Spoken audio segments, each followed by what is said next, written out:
Breaking news. A reliable sources has revealed, contents of Obama's letter to Trump come out. Pleading for Trump to keep Obamacare. Now that Hail to the Chief won't be playing as he comes out, former President Obama needs a new theme song. Dare we suggest Ain't Too Proud to Beg? That's at least the takeaway from the just revealed comments Obama made in the traditional letter an outgoing president leaves behind for his successor on his presidential desk. According to The Hill, Obama's letter spent a lot of time on a plea to salvage Obamacare or swap it for something at least as generous. I haven't seen the letter, House Minority Whip Representative Steny Hoyer, DMD, told reporters Tuesday, after a meeting where President Donald Trump described some of the letter's contents. But President Obama correctly stated that, "Look, we believe the Affordable Care Act is a very important piece of legislation which has given Americans better health, better access, more reliability.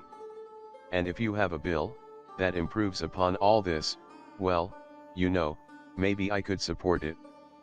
I don't know what the verbiage of President Obama's was, Hoyer added. But his point was, if you've got something that's really better and we see it and we think it's better, then we could support that. Yes, just like most traditions in the Obama White House, this one was mostly about Obama, even though it was supposed to be about leaving sage advice for his successor. And it was done in the most pathetic, groveling of ways. Even in leaving the White House, Obama couldn't be more Obama. Why? It's perhaps a sign of President Trump's graciousness that he called it a beautiful letter which was so well written in an interview with ABC News. I doubt too many of them were written in this manner, Trump said of the letter. You, could certainly say that again.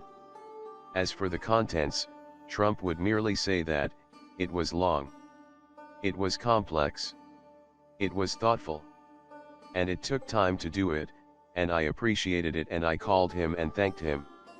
However, he doesn't seem to have taken Obama's advice to heart, given that one of his first executive orders had to deal with relieving some of the burden of Obamacare, a sure sign it's about to pass into the ash heap of history. Oh well. Obama is gone, but his letter will be a constant reminder of the kind of president he was and why we don't want to go back, no matter how much he may beg us. Monday's assembly, the first bipartisan meeting hosted by Trump since Friday's swearing-in, was by all accounts an informal gathering, heavy on meatballs and light on specific policy details. But Hoyer and Representative Nancy Pelosi, California, the House Democratic leader, both said they pressed Trump on Republicans' early plan to repeal Obama's signature health care law and replace it with something they consider more market-driven. Democrats are concerned that undoing Obamacare would extinguish certain benefits while threatening to terminate coverage for millions of patients newly insured under the law. The Congressional Budget Office has estimated that repeal would cause 18 million people to lose coverage in the first year alone. Trump, for his part, has dismissed such dismal predictions by vowing that the Republicans' replacement plan will provide insurance for everybody. But no detailed plan has yet emerged, and Republican leaders on Capitol Hill have avoided similar coverage promises. Trump and the Republicans are huddling in Philadelphia beginning Wednesday for a 3-day retreat where they're hoping to hammer out at least a preliminary strategy for making good on one of their chief campaign promises. Hoyer said Trump's response to the Democrats' health care concerns was curious. He said, "Well, the Affordable Care Act is going to self-destruct." And he turned to Speaker Paul Ryan, and he said, "Paul, what I told you is we could repeal it or we could leave it in place for 2 years and it would self-destruct and we'd all look good.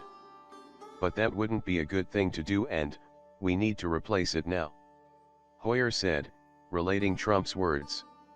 That message, which echoes recent Trump tweets, reflects the concern of a growing number of Republicans that the GOP will bear the political fallout of any problems plaguing the healthcare sector if their repeal effort is successful. "You touch it, you own it," Representative Joe Crowley, DN.Y, warned Tuesday. Hoyer offered a theory for why Trump might have revealed some details of Obama's farewell letter during Monday's gathering. "My own thoughts on why he put it forward is just to say, look, even President Obama says you can do this," Hoyer said. But what President Obama said was what we say: the Affordable Care Act is very good, and if you can make it better, we'll work with you to make it better, he added. But we will not participate and be complicit in destructively undermining protections that they now have. Thanks for watching. Like and share, and don't forget to leave your comments.